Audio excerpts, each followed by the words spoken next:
स्वागत है आपका डिवाइन लोक टेल्स यूट्यूब चैनल पर।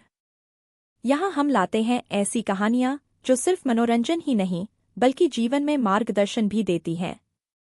आज आप सुन रहे हैं हमारी श्रृंखला सत्य की ज्योति का फर्स्ट भाग। परिचय। बहुत समय पहले हिमालय की ऊंची पहाड़ियों के बीच एक राज्य था, सत्यलोक। यह राज्य अपनी समृद्धि, सुंदरता और शांति के लिए प्रसिद्ध था। चारों ओर हरे भरे जंगल, चमकती नदियां और सुनहरे खेत थे। राज्य का राजा था राजा अश्वमेध। वह धर्मप्रिय, न्यायी और प्रजाहितैषी था। परंतु उसके इकलौते पुत्र युवराज अर्जुनदेव का स्वभाव पिता से बिल्कुल अलग था। अर्जुनदेव को ऐश्वर्य, शक्ति और विलासिता का शौक था। राजमहल में उसे सब कुछ मिला हुआ था, इसलिए उसने मेहनत, करुणा और सत्य का महत्व कभी समझा ही नहीं। गांव की पुकार।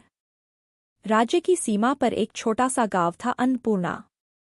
गांव वाले सादगी से जीते थे और अपनी मेहनत से खेतों में अन्न उगाते थे। पर उस वर्ष प्रकृति ने उन्हें बड़ी परीक्षा में डाल दिया। बारिश समय पर नहीं हुई और खेत सूखने लगे। भूखे प्यासे गांव वाले राजा से मदद मांगने राजधानी पहुंचे।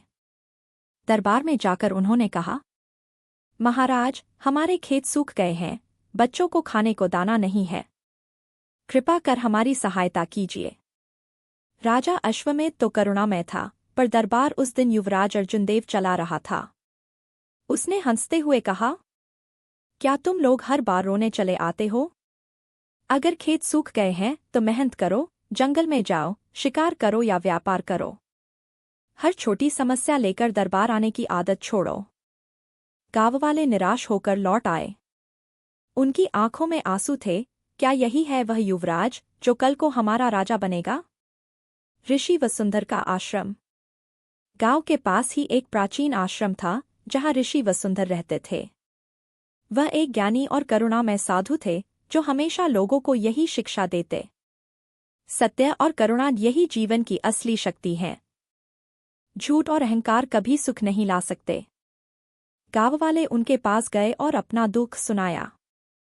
ऋषि ने ध्यान लगाया और शांत स्वर में बोले, बेटा अर्जुनदेव अभी अंधकार में है। उसे सत्य का प्रकाश दिखाना होगा। भगवान तभी सहायता करेंगे जब हम खुद सच्चाई और परिश्रम की राह चुनेंगे। गांव वाले बोले, ऋषिवर, हम तो तैयार हैं, लेकिन युवराज कैसे बदलेंगे? ऋषि मुस्कुराए। उसके लिए उसे एक कठिन परीक्षा देनी होगी। युवराज की परीक्षा। ऋषि वसुंधर ने अगले दिन दरबार में प्रवेश किया। उनका तेज ऐसा था कि पूरा दरबार नतमस्तक हो गया। ऋषि ने अर्जुनदेव से कहा, बेटा, अगर तुझे सच्चे राजा बनना है तो पहले सत्य की शक्ति को समझना होगा। मैं तुझे 7 दिनों की परीक्षा देता हूँ। तुझे जंगल में रहकर बिना झूठ बोले, बिना छल किए जीवन बिताना होगा। अगर तू सफल हुआ तो तू राज सिंहासन के योग्य कहलाएगा। अर्जुनदेव हंस पड़ा। सिर्फ झूठ न बोलना है? यह तो आसान है। मैं यह परीक्षा स्वीकार करता हूँ। राजा अश्वमेध ने भी सहमति दी और युवराज को अगले ही दिन जंगल भेज दिया गया। जंगल का पहला दिन। जंगल घना और रहस्यमय था। अर्जुनदेव के साथ केवल एक लाठी और कुछ सूखी रोटियां थीं। शाम होते होते वह भूख और प्यास से बेचैन हो गया। तभी उसकी मुलाकात एक बूढ़ी स्त्री से हुई। वह अपने झोपड़े में बैठी थी और उसके पास केवल एक सूखी रोटी थी। अर्जुनदेव ने कहा, माँ, मैं युवराज हूँ, मुझे खाने को दो। स्त्री ने रोटी अर्जुनदेव को देते हुए कहा, बेटा, यह मेरी आखिरी रोटी थी, लेकिन अतिथि को खिलाना ही मेरा धर्म है। अर्जुनदेव स्तब्ध रह गया। उसे पहली बार समझ आया कि जो स्त्री खुद भूखी रह सकती है, वह भी सत्य और धर्म के लिए जी सकती है।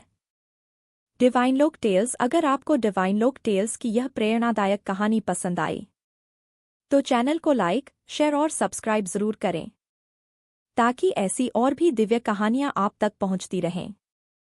धन्यवाद। जुड़े रहिए डिवाइन लोक टेल्स के साथ। सत्य की ज्योति, पार्ट 1।